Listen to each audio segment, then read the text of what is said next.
Good morning friends, आप सभी को नमस्ते। हम कुछ दिनों के गैप के बाद में आज एक दूसरे से इंटरेक्ट हो रहे हैं क्योंकि मैं कुछ कार्यों में व्यस्त था और आप लोगों से इंटरेक्ट नहीं कर पाया। अभी आगे निरंतर इंटरेक्शन होंगे। तो आज हम यूजीसी नेट और एचटेट के एक बेहतरीन विषय को अध्ययन करने जा रहे हैं। आज का हमारा अध्ययन का विषय रहेगा कंपोजिशन ऑफ एटमॉस्फेयर, वायुमंडल का संगठन। वायुमंडल के संगठन से विभिन्न प्रकार के प्रतियोगिताएं, परीक्षाएं हैं, उनमें भी सवाल पूछा जाता है और यह यूजीसी नेट के लिए तो अति महत्वपूर्ण होता है क्योंकि यहाँ से अक्सर एक या दो सवाल पूछ लिए जाते हैं। तो आज हम जानेंगे एटमॉस्फेयर के कंपोजिशन के बारे में। सबसे पहले हमारे लिए ये जानना जरूरी कि एटमॉस्फेयर होता क्या है। एटमॉस्फेयर से अभिप्राय पृथ्वी के चारों ओर जो हवा का एक विशाल लिफाफे के समान फैला हुआ आवरण है उसे वायुमंडल कहा जाता है, जिसमें विभिन्न प्रकार की गैसें विद्यमान होती हैं। गैसों के अलावा चाहे धूलकण हो, चाहे जलवाष्प हो, वह अन्य कोई कंपोनेंट हो, ये सभी एटमॉस्फेयर का निर्माण करते हैं। एटमॉस्फेयर का लगभग 99% हिस्सा, जिसमें हम गैस कह सकते हैं सबसे ज्यादा इंपॉर्टेंट है, वो 32 किलोमीटर की ऊंचाई तक पाया जाता है। ये यूजीसी नेट में कई बार पूछा जाने वाला सवाल है।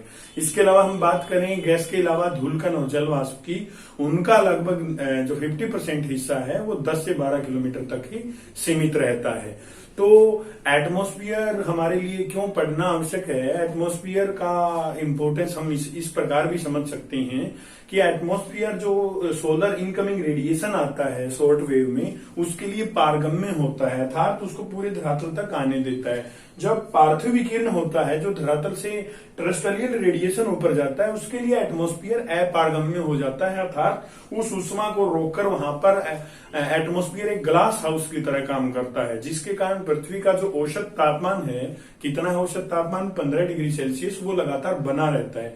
और ये जो औसत तापमान है पृथ्वी का, ये जीवन का एक आधार बनता है, क्योंकि यदि एटमॉस्फेयर न हो, एटमॉस्फेयर का यदि एब्सेंस हो तो दिन और रात के टेम्परेचर में बहुत ज्यादा शार्पनेस आ सकती है। दिन का टेम्परेचर 100 डिग्री सेल्सियस के पास जा सकता है और रात का टेम्परेचर -200 डिग्री सेल्सियस के पास जा सकता है। ये वैज्ञानिक शोध से हमें पता लगता है। तो हम एटमॉस्फेयर के कंपोजिशन के अंदर 3 कारकों का अध्ययन करेंगे। पहला कारक हमारे लिए रहेंगे विभिन्न गैसेज, दूसरा कारक हमारे लिए रहेगा वाटर वेपर, और तीसरा कारक हमारे लिए बहुत इंपॉर्टेंट रहेगा जो एटमॉस्फेयर का कंपोजिशन बनाता है, वो डस्ट पार्टिकल रहेगा। तो गैसेज की बात करें तो वायुमंडल में विभिन्न प्रकार की एक्टिव और पैसिव दोनों तरह की गैसें पाई जाती हैं, जिनका अलग अलग इंपॉर्टेंस रहता है। हम ज्यादा डेप्थ में जाने के बजाय केवल गैसेज के नेचर का और उनके इंपॉर्टेंस का और उनकी प्रतिशत का अध्ययन करने वाले हैं। यदि हम बात करें सबसे ज्यादा पाई जाने वाली गैस की, तो नाइट्रोजन है। नाइट्रोजन वायुमंडल में 78% पाई जाती है, ये प्रतिशत के आधार पर है। नंबर 2 की बात करें तो ऑक्सीजन है। ऑक्सीजन 21% पाई जाती है, ये मात्रा 77.02 और 20.98 भी कई जगह पे बुक्स में मिलता है, तो ये आप अप्रोक्सीमेट समझें। इसके अलावा हम बात करें तो ऑर्गन पाया जाता है। ऑर्गन गैस पाई जाती है, 0.93 है, ये एक अकेरिय गैस है। इसके अलावा अदर्स गैसेज भी पाई जाती हैं।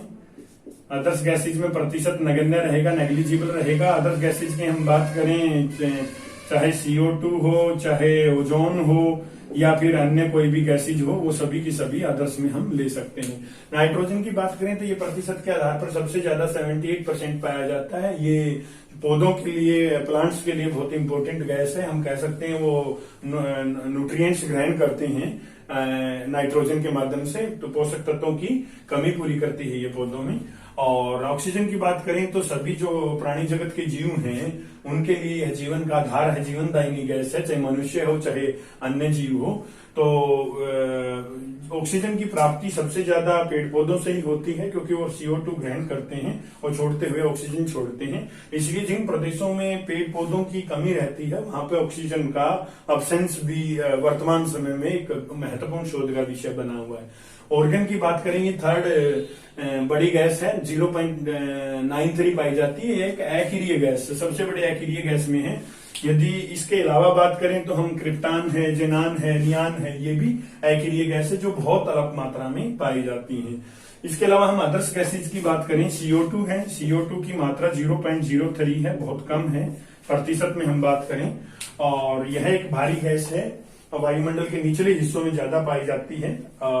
इस गैस में खास बात क्या होती है, जो इनकमिंग सोलर रेडिएशन होता है उसके लिए यह पारगम्य है, जब जो पार्थिव विकिरण होता है उसके लिए यह अपारगम्य हो जाती है, तो पूरी तरह से धरातल के तापमान में वृद्धि करने में यह सबसे ज्यादा रिस्पॉन्सिबल मानी जाती है। तो ये ग्रीन हाउस गैस का भी एक कह सकते हैं काम करती है।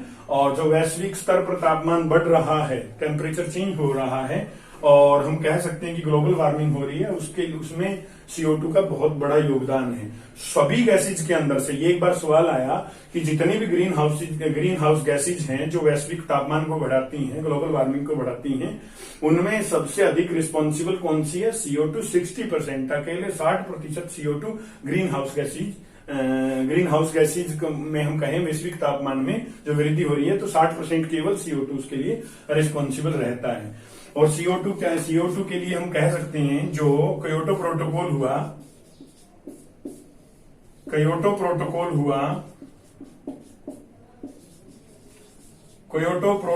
जो हुआ 1997 में, उसमें अंतर्राष्ट्रीय स्तर के ऊपर CO2 के जो बढ़ रहा है उसको कम करने के लिए अंतर्राष्ट्रीय स्तर के ऊपर विभिन्न प्रयास हुए हैं। तो ये क्योटो प्रोटोकॉल जो 1997 है, ये CO2 को कैसे कम करना है उससे रिलेटेड है, यहां से भी सवाल पूछ लिया जाता है। ओजोन की बात करें हम, ओजोन भी बहुत महत्वपूर्ण गैस है, इसकी मात्रा बहुत कम है, अलग मात्रा में ये पाई जाती है। ओजोन का महत्व आप सभी लोग जानते हो कि ओजोन जो अल्ट्रावायलेट रेज आती हैं सन से, उनको ये रोक लेती है। यदि वो रेज धरातल पे पहुंचे तो बहुत विनाशकारी हो सकती हैं स्किन डिजीज के लिए व अन्य प्रकार के डिजीज के लिए। तो इसकी भी घटती हुई मात्रा है, बहुत तेजी से ये घट रही है, जिसमें आप कह सकते हो जो वायुयान है उनसे निकलने वाला जो गैसेज हैं उनसे भी इसका नुकसान पहुंचता है, चाहे एयर कंडीशन हो, रेफ्रिजरेटर हो, उनसे भी CFC रिलीज होता है, वो भी इसको नुकसान कर रहा है। और ओजोन से रिलेटेड हम कह सकते हैं, ओजोन से रिलेटेड 2 क्वेश्चन आ सकते हैं। पहला तो ये कि ये कितनी ऊंचाई के ऊपर है, ये 15 से लेकर 35 किलोमीटर की ऊंचाई तक है, यहां से सवाल आता है। कई बार ऐसे पूछ लिया जाता है ओजोन की अधिकता वायुमंडल की किस लेयर के अंदर है, तो आप यहाँ पे समताप मंडल डालेंगे।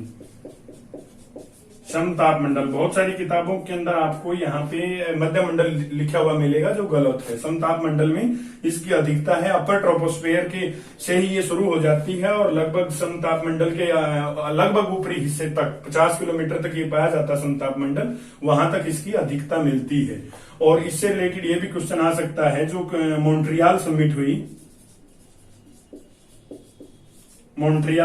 जो मॉन्ट्रियल का सम्मेलन हुआ 1987 के अंदर, वो जो उसके ओजोन डिप्लीशन से रिलेटेड था। इस पे भी अंतर्राष्ट्रीय स्तर के ऊपर बहुत अधिक प्रयास हुए कि किस तरह से ओजोन का जो डिप्लीशन हो रहा है उसको हमें बचाना है। तो ये चाहे क्योटो 1997 हो, मॉन्ट्रियल समिट 1987 हो, तो ये चाहे इसके समताप मंडल में इसकी हाइट से हो, ये क्वेश्चन अक्सर पूछ लिए जाते हैं। और इसके बाद हम बात करें, ये 100% हो जाता है गैसेज में। इसके बाद बात करें हम वाटर वेपर की। वाटर वेपर पूरे वायुमंडल में 1 से लेकर 4% तक पाए जाते हैं। ज्यादा ये कई बार क्वेश्चन आ जाता है कि वायुमंडल में जो वाटर वेपर का औसत कितना होता है, वो 2% होता है। ट्रॉपिकल और सब ट्रॉपिकल एरियाज के अंदर ये 4% तक होती हैं, जबकि आप बात करें डिजर्ट्स में और पोलर एरियाज के अंदर इनकी मात्रा 1% तक भी रह जाती है। ये 1 से 4% तक पाए जाते हैं।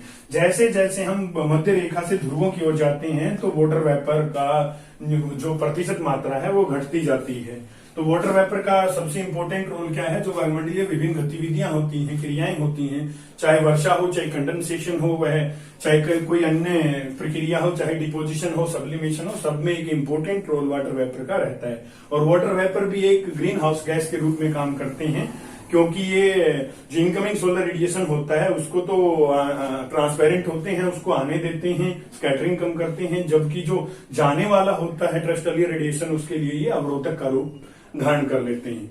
इसके बाद आता है डस्ट पार्टिकल। वाटर वेपर से एक सवाल और पूछा जा सकता है कि वाटर वेपर का जो 90% हिस्सा है वो केवल 4 किलोमीटर तक है, वो केवल 4 किलोमीटर तक है, और 99% जो हिस्सा है वो केवल 10 किलोमीटर तक है। यहां से भी सवाल आ जाता है। यदि हम डस्ट पार्टिकल की बात करें, डस्ट पार्टिकल के अंदर जो समुद्री नमक है, जो राख है, धूलकण है, प्राग हैं, वह धूमकेतुओं के जो टकराने से जो कण गिरते हैं एटमॉस्फेयर में, वो सभी डस्ट पार्टिकल कहलाते हैं। डस्ट पार्टिकल का सबसे इम्पोर्टेंट क्या रहता है, ये भी ट्रोपोस्फेयर तक ही सीमित ज्यादा रहते हैं, अपर नहीं मिलते। इनका भी यदि हम बात करें 99% हिस्सा है जो डस्ट पार्टिकल का, वो 12 किलोमीटर तक ही सीमित रहता है। और डस्ट पार्टिकल का सबसे बड़ा रोल क्या है कि ये स्कैटरिंग में बहुत इंपॉर्टेंट भूमिका निभाते हैं, स्कैटरिंग में।